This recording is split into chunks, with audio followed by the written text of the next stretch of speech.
My sister Jo wrote a book called Little Women, and she's making me read chapter 12. So here I go. Oh, here's the cover. My sister can be so bossy.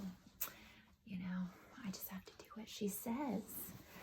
So, okay, here we go. Chapter 12, Camp Lawrence.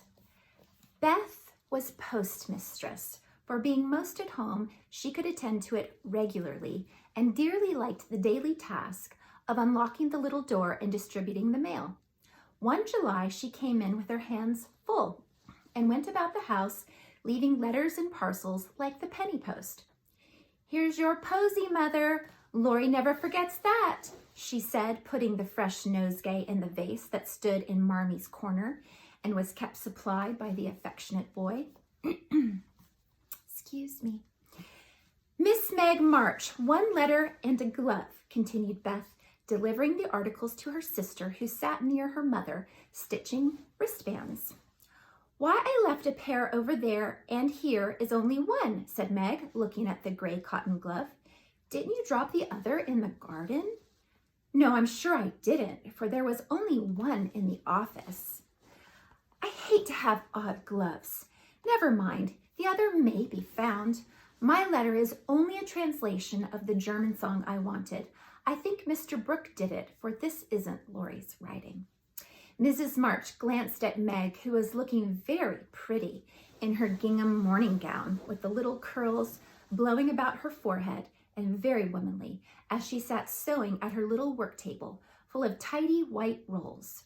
So unconscious of the thought in her mother's mind, she sewed and sung while her fingers flew and her thoughts were busied with the girlish fancies as innocent and fresh as the pansies in her belt, that Mrs. March smiled and was satisfied.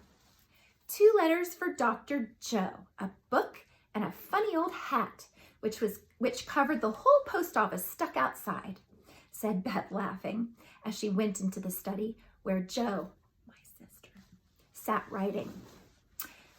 "What a sly fellow Laurie is. I said I wished bigger hats were the fashion because I burn my face every hot day. He said, 'Why mind the fashion? Wear a big hat and be comfortable.' I said I would if I had one, and he has sent me this to try me. I'll wear it for fun and show him I don't care for the fashion." And hanging the antique broad brim on a bust of Plato, Jo read her letters.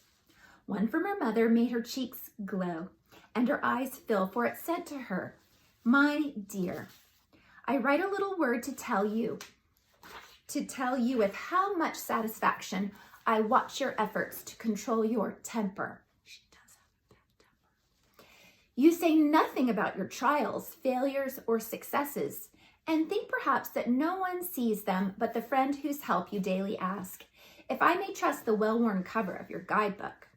I, too, have seen them all and heartily believe in the sincerity of your resolution, since it begins to bear fruit. Go on, dear, patiently and bravely, and always believe that no one sympathizes more tenderly with you than your loving mother." That does me good. That's worth millions of money and pecks of praise.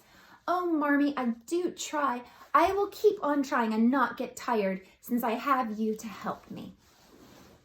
Laying her head on her arms, Jo wet her little romance with a few happy tears, for she had thought no one saw and appreciated her efforts to be good. And this assurance was doubly precious, doubly encouraging, because unexpected and from the person whose commendation she most valued. Feeling stronger than ever to meet and subdue her Apollyon, she pinned the note inside her frock as a shield and a reminder lest she be taken unaware, and proceeded to open her other letter, quite ready for either good or bad news. In a big dashing hand, Laurie wrote, "Dear Jo, what ho! Some English girls and boys are coming to see me tomorrow, and I want to have a jolly time. If it's fine, I'm going to pitch my tent in Longmeadow and row up the whole crew to lunch and croquet, have a fire, make messes, gypsy fashion, and all sorts of larks. They are nice people, and like such things, Brooke will go to keep us boys steady, and Kate Vaughn will play propriety for the girls. I want you all to come. Can't let Beth off at any price, and nobody shall worry her. Don't bother about rations. I'll see to that. And everything else, only do come. There's a good fellow.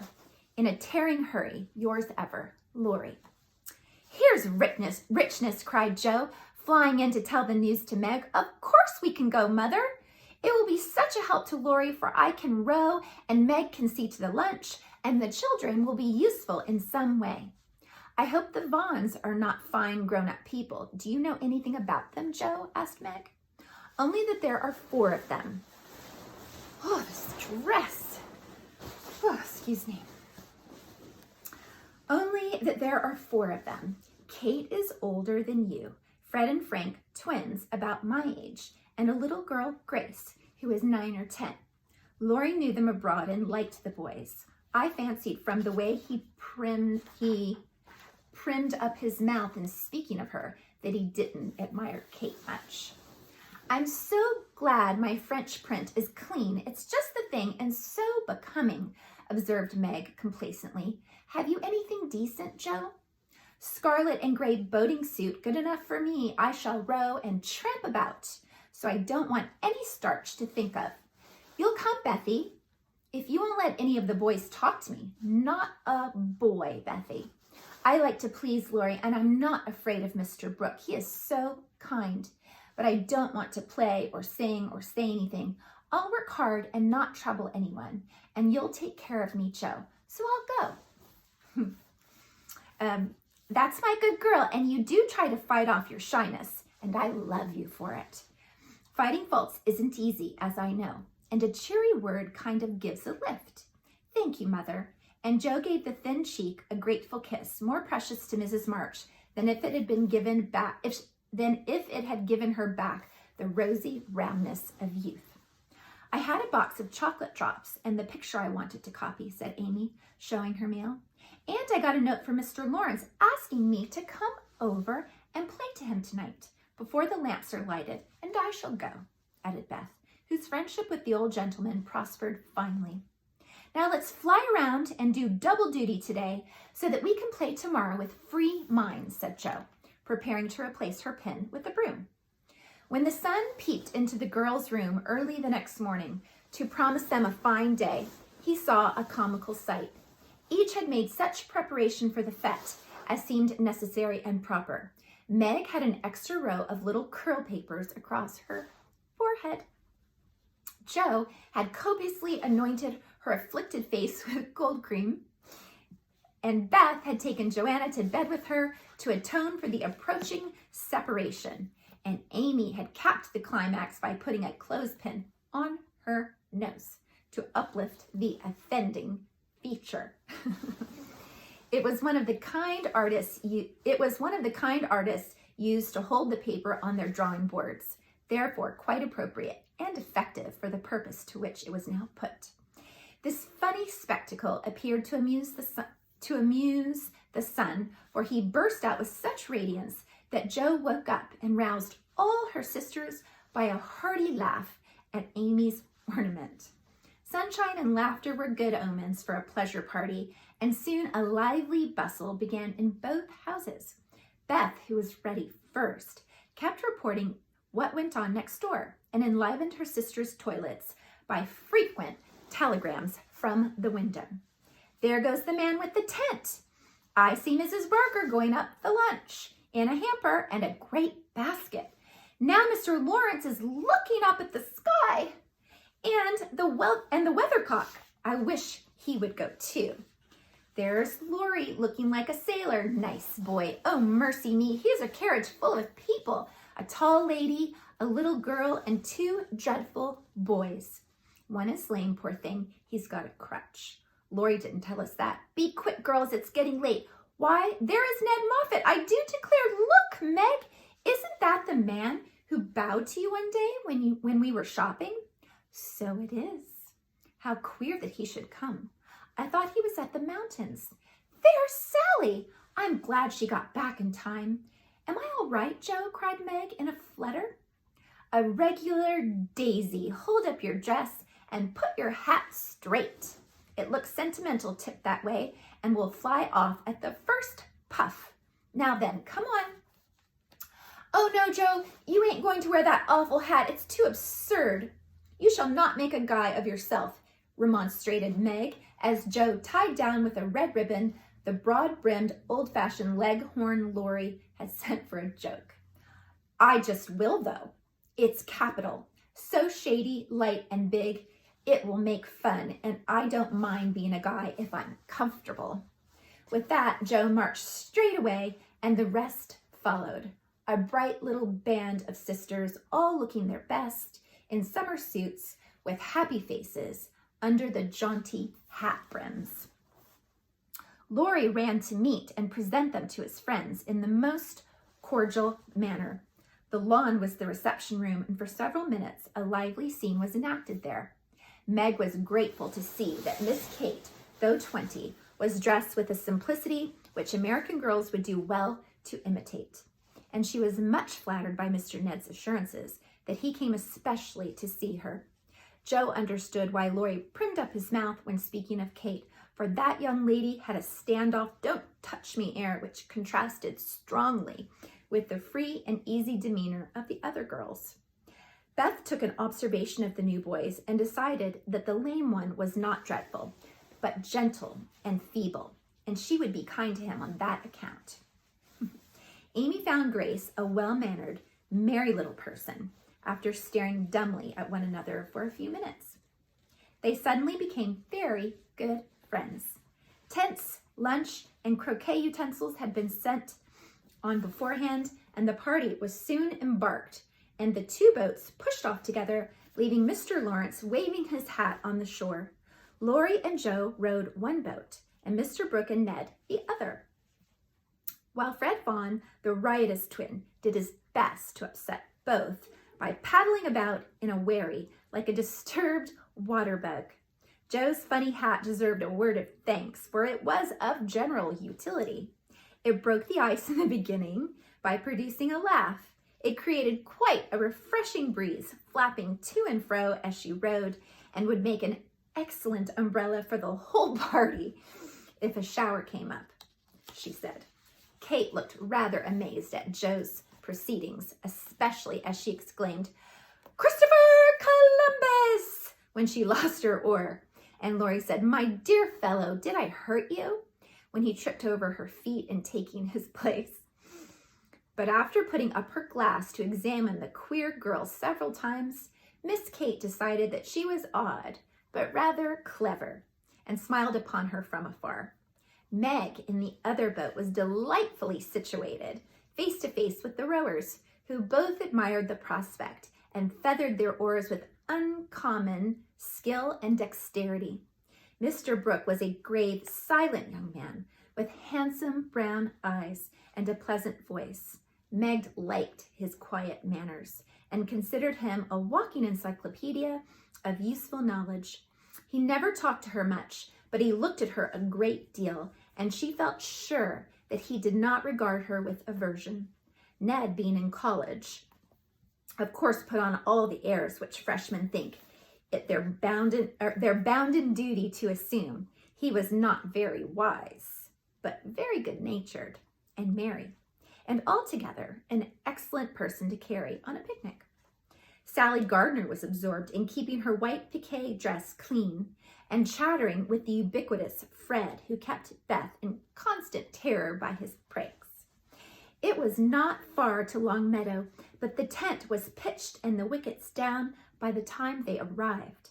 A pleasant green field with 3 wide-spreading oaks in the middle and a smooth strip of turf for the croquet. "Welcome to Camp Lawrence," said the young host as they landed with exclamations of delight. "Brooke is commander-in-chief. I am commissary general. The other fellows are staff officers, and you ladies are the company. The tent is for your especial benefit, and that oak is your drawing room. This is the mess room, and the third is the camp kitchen. Now let's have a game before it gets hot, and then we'll see about dinner." Frank, Beth, Amy, and Grace sat down to watch the game played by the other 8. Mr. Brooke chose Meg, Kate, and Fred. Laurie took Sally, Joe, and Ned. The Englishers played well, but the Americans played better and contested every inch of the ground as strongly as if the spirit of '76 inspired them. Joe and Fred had several skirmishes and once narrowly escaped high words. Joe was through the last wicket and had missed the stroke, which failure ruffled for a good deal. Fred was close behind her, and his turn came before hers. He gave a stroke, his ball hit the wicket, and stopped an inch on the wrong side. No one was very near, and running up to examine, he gave it a sly nudge. Oh, I have so much hair. Oh. A sly nudge with his toe, which put it just an inch on the right side. "I'm through! Now, Miss Joe, I'll settle you, and get in first," cried the young gentleman, swinging his mallet for another blow. "You pushed it, I saw you. It's my turn now," said Joe sharply. "Upon my word, I didn't move it. It rolled a bit, perhaps, but that is allowed, so stand off, please, and let me have a go at the stake. We don't cheat in America, but you can if you choose," said Joe angrily. "Yankees are a deal the most tricky everybody knows." "There you go," returned Fred, croqueting her ball far away.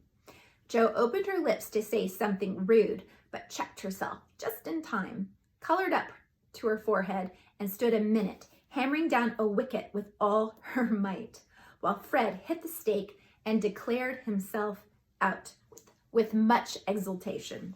She went off to get her ball, and was a long time finding it among the bushes, but she came back looking cool and quiet and waited her turn patiently.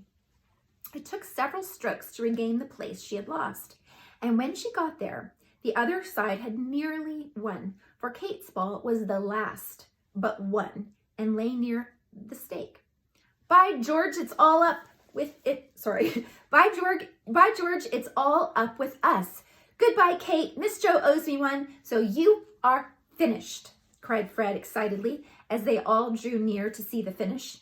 "Yankees have a trick of being generous to their enemies," said Joe, with a look that made the lad redden. "Especially when they beat them," she added, as leaving Kate's ball untouched, she won the game by a clever stroke. Laurie threw up his hat, then remembering that it wouldn't do to exult over the defeat of his guests, and stopped in the middle of a cheer to whisper to his friend, "Good for you, Joe. He did cheat. I saw him. We can't tell him so, but he won't do it again. Take my word for it." Meg drew her aside under pretense of pinning up a loose braid and said approvingly, "It was dreadfully provoking, but you kept your temper, and I'm so glad, Joe.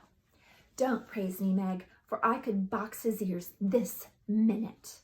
I should certainly have boiled over if I hadn't stayed among the nettles till I got my rage under enough to hold my tongue. It's simmering now, so I hope he'll keep out of my way," returned Joe, biting her lips as she glowered at Fred from under his big hat. "Time for lunch," said Mr. Brooke, looking at his watch. "Commissary General, will you make the fire and get the water while Miss March, Miss Sally, and I spread the table? Who can make good coffee?" "Joe can," said Meg, glad to recommend her sister. So Joe, feeling that her late lessons in cookery were to do her honor, went to preside over the coffee pot, while the children collected dry sticks, and the boys made a fire and got water from a spring nearby. Miss Kate sketched, and Frank talked to Beth, who was making little mats of braided rushes to serve as plates. The commander-in-chief and his aides soon spread the tablecloth with an inviting array of edibles and drinkables, prettily decorated with green leaves. Joe announced that the coffee was ready, and everyone settled themselves to a hearty meal, for youth is seldom dyspeptic, and exercise develops wholesome appetites. A very merry lunch it was, for everything seemed fresh and funny, and frequent peals of laughter startled a venerable horse who fed nearby.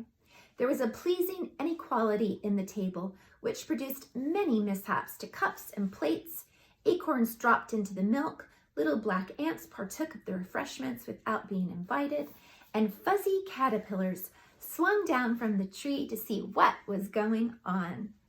3 white-headed children peeped over the fence, and an objectionable dog barked at them from the other side of the river with all his might and main. "There's salt here if you prefer it," said Laurie as he handed Jo a saucer of berries. "Thank you, I prefer spiders," she replied, fishing up 2 unwary little ones who had gone down to a creamy death. "How dare you remind me of what horrid dinner party of your How dare you remind me of that horrid dinner party when yours is so nice in every way," added Jo, as they both laughed and ate out of one plate, the china having run short. Sometimes I know that I'm pretty perfect, Amy's pretty perfect, but sometimes I can get my tongue tied, so forgive me. Okay, here we go. We can only do our best, right? "I had an uncommonly good time that day and haven't got over it yet. This is no credit to me, I don't do anything. It's you and Meg and Brooke who make it go, and I'm no end obliged to you." "What shall we do when we can't eat anymore?" asked Laurie, feeling that his trump card had been played when lunch was over. "Have games till it's cooler. I brought authors, and I dare say Miss Kate knows something new and nice. Go and ask her. She's company, and you ought to stay with her more." "Aren't you company too? I thought she'd suit Brooke. But he keeps talking to Meg, and Kate just stares at them through that ridiculous glass of hers. I'm going, so you needn't try to preach propriety. You can't do it, Jo." Miss Kate did know several new games, and as the girls would not and the boys could not eat anymore, they all adjourned to the drawing room to play rigmarole. One person begins a story, any nonsense you like, and tells as long as they please, only taking care to stop short at some exciting point when the next takes it up and does the same. It's very funny, and when well done, makes a perfect jumble of tragical, comical stuff to laugh over. "Please start it, Mr. Brooke," said Kate with a commanding gesture, which surprised Meg, who treated the tutor with as much respect as any other gentleman. Lying on the grass at the feet of the 2 young ladies, Mr. Brooke obediently began the story, with the handsome brown eyes steadily fixed upon the sunshiny river. Once upon a time, a knight went out into the world to seek his fortune, for he had nothing but his sword and his shield. He traveled a long while, nearly 28 years, and had a hard time of it, till he came to the palace of a good old king, who had offered a reward to anyone who would tame and train a fine but unbroken colt, of which he was very fond. The knight agreed to try and got on slowly, but surely, for the colt was a gallant fellow, and soon learned to love his new master, though he was freakish and wild. Every day when he gave his lessons to this pet of the king's, the knight rode him through the city. And as he rode, he looked everywhere for a certain beautiful face which he had seen many times in his dreams, but never found. One day, as he went prancing down a quiet street, he saw at the window of a ruinous castle the lovely face. He was delighted, inquired who lived in this old castle, and was told that several captive princesses were kept there by a spell, and spun all day to lay up money to buy their liberty. The knight wished intensely that he could free them, but he was poor and could only go by each day watching for the sweet face and longing to see it out in the sunshine. At last, he resolved to get into the castle and ask how he could help them. He went and knocked. The great door flew open, and he beheld a ravishing, lovely lady who exclaimed with a cry of rapture, "At last! At last!" Continued Kate, who had read French novels and admired the style. "'Tis she!" cried Count Gustav, and fell at her feet in ecstasy of joy. "Oh, rise," she said, extending a hand of marble fairness.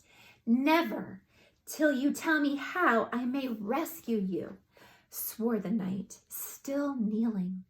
"Alas, my cruel fate condemns me to remain here till my tyrant is destroyed.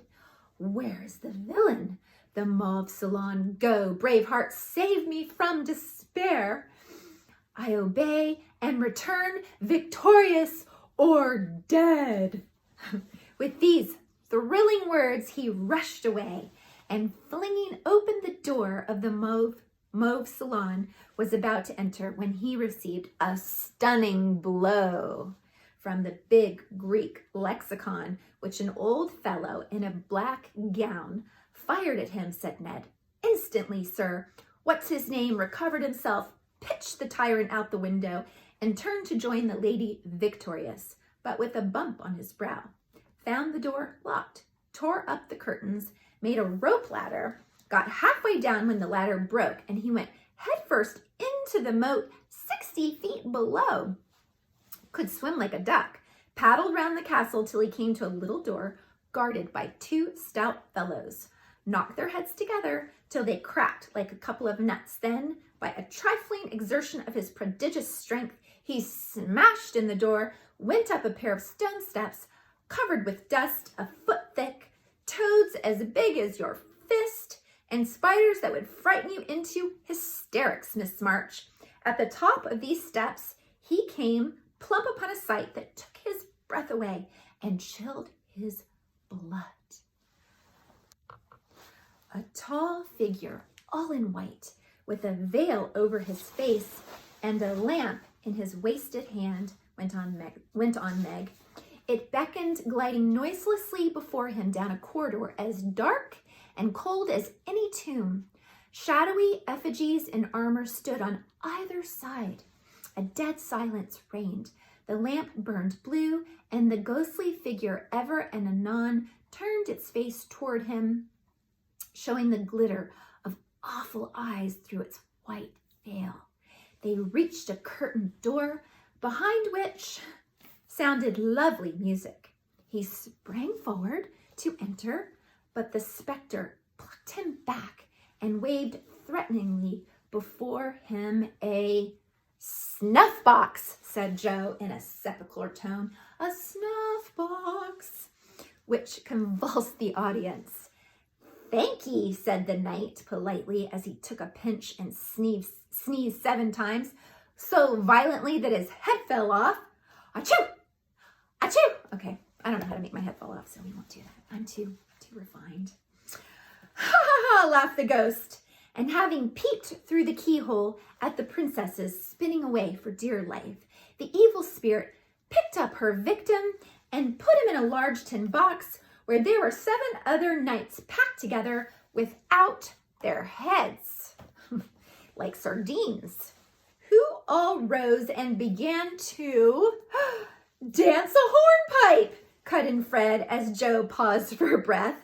And as they danced, the rubbishy old castle turned into a man of war in full sail, and up with the jib, reefed the topsails, halyards, helm hard a lee, and man the guns, roared the captain, as a Portuguese pirate hove in sight with a flag black as ink flying from her foremast. "Go in and win, my hearties," said the captain, and a tremendous fight began. Of course, the British beat, they always do.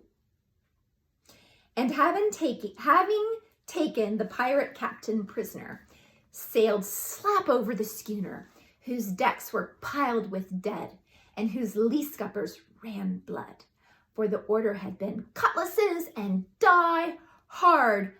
"Bosun's mate, take a bite of the flying jib sheet and start this villain if he don't confess his sins double quick," said the British captain.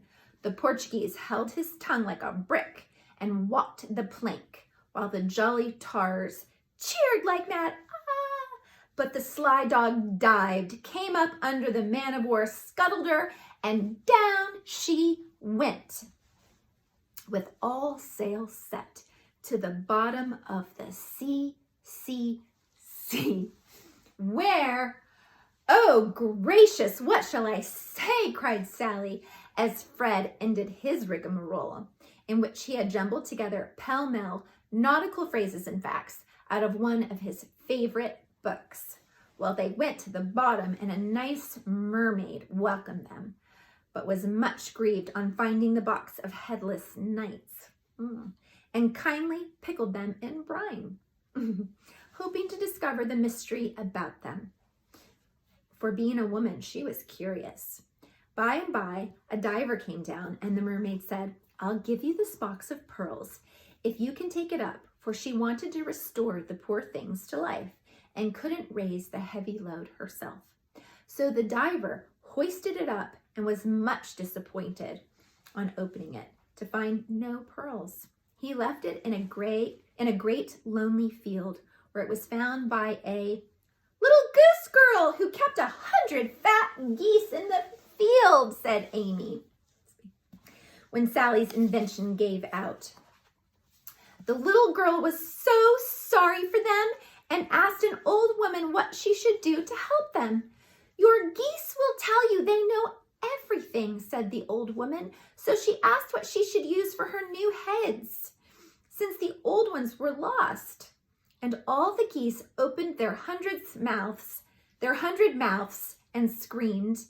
"Cabbages!" continued Laurie promptly. "Just the thing," said the girl, and ran to get 12 fine ones from her garden. She put them on. The knights revived at once, thanked her, and went on their way rejoicing, never knowing the difference. For there were so many other heads like them in the world that no one thought anything of it. The knight in whom I'm interested went back to find the pretty face and learned that the princesses had spun themselves free and all gone to be married but one. He was in a great state of mind at that, and mounting the colt, who stood by him through thick and thin, rushed to the castle to see which was left. Peeping over the hedge, he saw the queen of his affections picking flowers in the garden. "Will you give me a rose?" said he. "You must come and get it. I can't come to you. It isn't proper," said she, as sweet as honey. He tried to climb over the hedge, but it seemed to grow higher and higher. Then he tried to push through, but it grew thicker and thicker, and he was in despair. So he patiently broke twig after twig till he had made a little hole through which he peeped, saying imploringly, "Let me in! Let me in!" But the pretty princess did not seem to understand, for she picked her roses quietly and left him to fight his way in. Whether he did or not, Frank will tell you. "I can't, I'm not playing, I never do," said Frank, dismayed at the sentimental predicament out of which he was to rescue the absurd couple. Beth had disappeared behind Joe, and Grace was asleep. "So the poor knight is to be left sticking in the hedge, is he?" asked Mr. Brooke, still watching the river and playing with the wild rose in his buttonhole. "I guess the princess gave him a posy and opened the gate after a while," said Laurie, smiling to himself as he threw acorns at his tutor. "What a piece of nonsense we have made! With practice, we might do something quite clever. Do you know Truth?" asked Sally, after they had laughed over their story. "I hope so," said Meg soberly. "The game, I mean." "What is it?" said Fred. Why, you pile up your hands, choosing a number, and you draw out in turn, and the person who draws at the number has to answer truly any questions put by the rest. It's great fun." "Let's try it," said Joe, who liked new experiments. Miss Kate and Mr. Brooke, Meg and Ned declined, but Fred, Sally, Joe, and Laurie piled and drew, and the lot fell to Laurie. "Who are your heroes?" asked Joe. "Grandfather and Napoleon." "Which lady here do you think prettiest?" said Sally. "Margaret." "Which do you like best from Fred?" "Joe, of course." "What silly questions you asked," said Joe, and gave a disdainful shrug as the rest laughed at Laurie's matter-of-fact tone. "Try again. Truth isn't a bad game," said Fred. "It's a very good one for you," retorted Joe in a low voice. Her turn came next. "What is your greatest fault?" asked Fred, by way of testing her the virtue he lacked himself. "A quick temper." "What is your greatest a quick temper. What do you most wish for? Said Laurie. A pair of boot lacings, returned Joe, guessing and defeating his purpose. Not a true answer. You must say what you really do want most. Genius, don't you wish you could give it to me, Laurie? And she slyly smiled in his disappointed face. What virtues do you most admire in a man? Asked Sally. Courage and honesty. Now my turn, said Fred, as his hand came last. Let's give it to him, whispered Laurie to Joe, who nodded and asked at once. Didn't you cheat at croquet?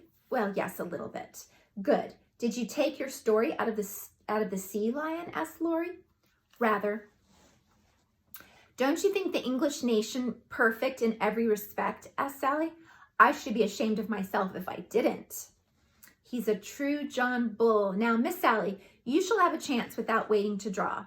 I'll harrow up your feelings first by asking if you don't think you are something of a flirt, said Laurie, as Joe nodded to Fred as a sign that peace was declared. You impertinent boy! Of course I'm not, exclaimed Sally, with an air that proved the contrary. What do you hate most? Asked Fred. Spiders and rice pudding. But what do you like best? Asked Joe. Dancing and French gloves. Well, I think truth is a very silly play. Let's have a sensible game of authors to refresh our minds, proposed Joe. Ned, Frank, and the little girls joined in this, and while it went on, the three elders sat apart talking. Miss Kate took out her sketch again, and Margaret watched her, while Mr. Brooke lay on the grass with a book, which he did not read. How beautifully you do it. I wish that I could draw, said Meg, with mingled admiration and regret in her voice. Well, why don't you learn? I should think you had taste and talent for it, replied Miss Kate graciously. Oh, I haven't time. Your mamma prefers other accomplishments, I fancy. So did mine, but I proved to her that I had talent by taking a few lessons privately, and then she was quite willing. I should go on. Can't you do the same with your governess? I have none. I forgot. Young ladies in America go to school more than with us. Very fine schools they are, too, Papa says. You go to a private one, I suppose? I don't go at all. I am a governess myself. Oh, indeed, said Miss Kate, but she might as well have said, dear me, how dreadful, for her tone implied it, and something in her face made Meg color and wish she had not been so frank. Mr. Brooke looked up and said quickly, young ladies in America love independence as much as their ancestors did, and are admired and respected for supporting themselves. Oh, yes, of course, it's very nice and proper in them to do so.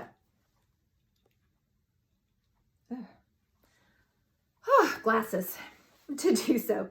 We have many most respectable and worthy young women who do the same, and are employed by the nobility because, being the daughters of gentlemen, they are both well-bred and accomplished, you know, said Miss Kate in a patronizing tone that hurt Meg's pride and made her work seem not only more distasteful, but degrading. Did the German song suit Miss March? Inquired Mr. Brooke, breaking an awkward pause. Oh, yes, it was very sweet, and I'm much obliged to whoever translated it for me. And Meg's downcast face brightened as she spoke. Don't you read German? Asked Miss Kate with a look of surprise. Not very well. My father, who taught me, is away, and I don't get on very fast alone, for I have no one to correct my pronunciation. Try a little now. Here is Schiller's Mary Stuart and a tutor who loves to teach, said Mr. Brooke, laid his book on her lap with an inviting smile. It's so hard, I'm afraid to try, said Meg, grateful, bashful in the presence of the accomplished young lady beside her. I'll read a bit to encourage you. And Miss Kate read one of the most beautiful passages in a perfectly correct and perfectly expressionless manner. Mr. Brooke made no comment as she returned the book to Meg, who said innocently, thought it was poetry. Some of us it is. Try this passage. There was a queer smile about Mr. Brooks's mouth as he opened at poor Mary's lament. Meg, obediently following the long grass blade, which her new tutor used to point with, read slowly and timidly, unconsciously making poetry of the hard words. by the soft intonation of her musical voice. Down the page went the green guide, and presently, forgetting her listener in the beauty of the sad scene, Meg read as if alone, giving a little touch of tragedy to the words of the unhappy queen. If she had seen the brown eyes then, she would have stopped short. But she never looked up, and the lesson was not spoiled for her. Very well indeed, said Mr. Brooke, as she paused, quite ignoring her many mistakes, and looking as if he did indeed love to teach.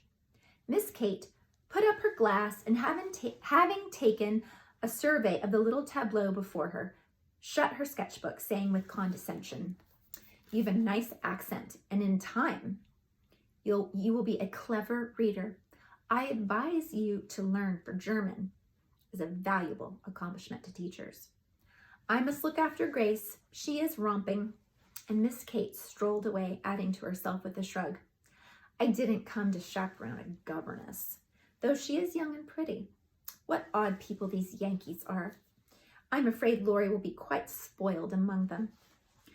I forgot that English people rather turn up their noses at governesses and don't treat them as we do," said Meg, looking after the retreating figure with an annoyed expression. "Tutors also rather have a hard time of it there, as I know to my sorrow. There's no place like America for us workers, Miss Margaret." And Mr. Brooke looked so contented and cheerful that Meg was ashamed to lament her hard lot. "I'm glad I live in it then. I don't like my work, but I get a good deal of satisfaction out of it after all, so I won't complain. I only wish I liked teaching as you do." "I think you would. If you had Laurie for a pupil, I shall be very sorry to lose him next year," said Mr. Brooke, busily punching holes in the turf. "Going to college, I suppose?" Meg's lips asked the question, but her eyes added, "And what becomes of you?" "Yes, it's time he went, for he is ready, and as soon as he is off, I shall turn soldier." "I am glad of that," exclaimed Meg. "I should think every young man would want to go, though it is hard for the mothers and sisters who stay at home," she added sorrowfully. "I have neither, and very few friends to care whether I live or die," said Mr. Brooke rather bitterly, as he absently put the dead rose in the hole he had made and covered it up like a little grave. "Laurie and his grandfather would care a great deal, and we should all be very sorry to have any harm happen to you," said Meg heartily. "Thank you, that sounds pleasant," began Mr. Brooke, looking cheerful again. Before he could finish his speech, Ned, mounted on the old horse, came lumbering up to display his equestrian skill before the young ladies, and there was no more quiet that day. "Don't you love to ride?" asked Grace of Amy, as they stood resting after a race round the field with the others, led by Ned. "I dote upon it. My sister Meg used to ride when Papa was rich, but we don't keep any horses now, except Ellentry," added Amy, laughing. "Tell me about Ellentry. Is it a donkey?" asked Grace curiously. "Why, you see, Joe is crazy about horses, and so am I. But we've only got an old side saddle and no horse. Out in our garden is an apple tree that has a nice low branch, so I put the saddle on it, fix some reins on the parts that turn up, and we bounce away on Ellentry whenever we like." "How funny," laughed Grace. "I have a pony at home and ride nearly every day in the park with Fred and Kate. It's very nice, for my friends go too, and the row is full of ladies and gentlemen." "Dear, how charming. I hope I shall go abroad some day, but I'd rather go to Rome than the row," said Amy, who had not the remotest idea what the row was, and wouldn't have asked for the world. Frank, sitting just behind the little girls, heard what they were saying and pushed his crutch away from him with an impatient gesture, as he watched the active lads going through all sorts of comical gymnastics. Beth, who was collecting the scattered author cards, looked up and said in her shy yet friendly way, "I'm afraid you are tired. Can I do anything for you?" "Talk to me, please. It's dull sitting by myself," answered Frank, who had evidently been used to being made much of at home. If he had asked her to deliver a Latin oration, it would not have seemed a much more impossible task to bashful Beth, but there was no place to run to, no Joe to hide behind now, and the poor boy looked so wistfully at her that she bravely resolved to try. "What do you like to talk about?" she asked, fumbling over the cards and dropping half as she tried to tie them. Well, I like to think about cricket and boating and hunting, said Frank, who had not yet learned to suit his amusements to his strength. My heart, whatever shall I do? I don't know anything about them, thought Beth, and forgetting the boy's misfortune in a flurry, she said, hoping to make him talk. I never saw any hunting, but I suppose you know all about it. I did once, but I can never hunt again, for I got hurt leaping a confounded 5-barred gate.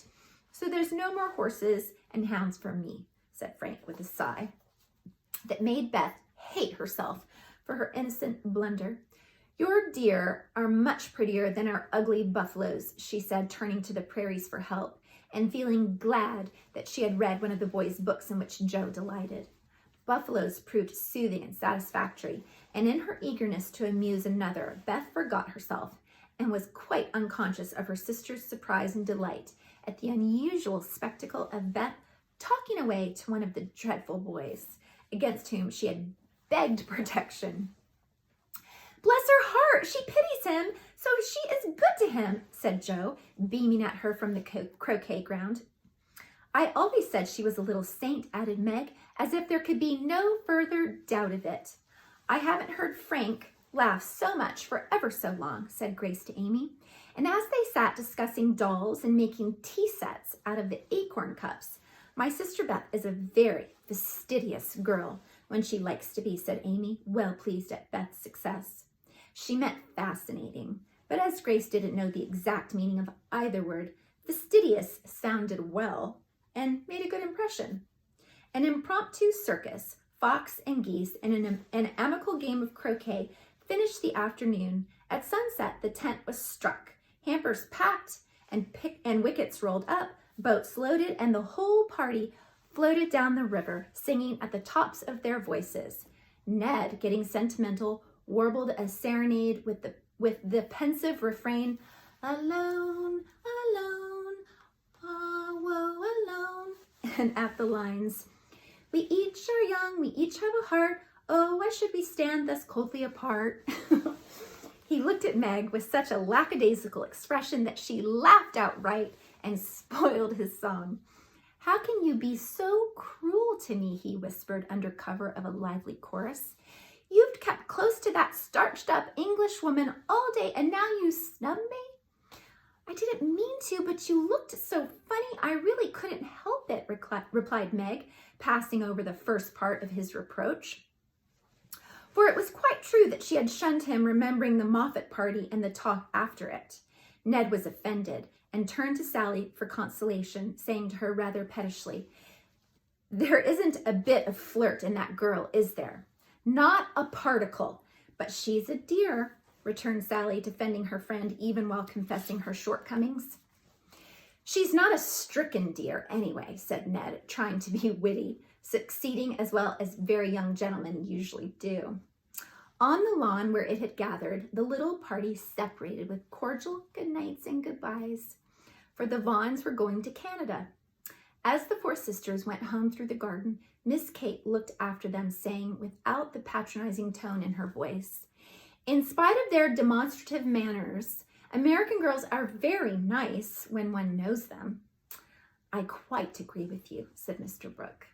And that's the end of chapter 12. Have a good day.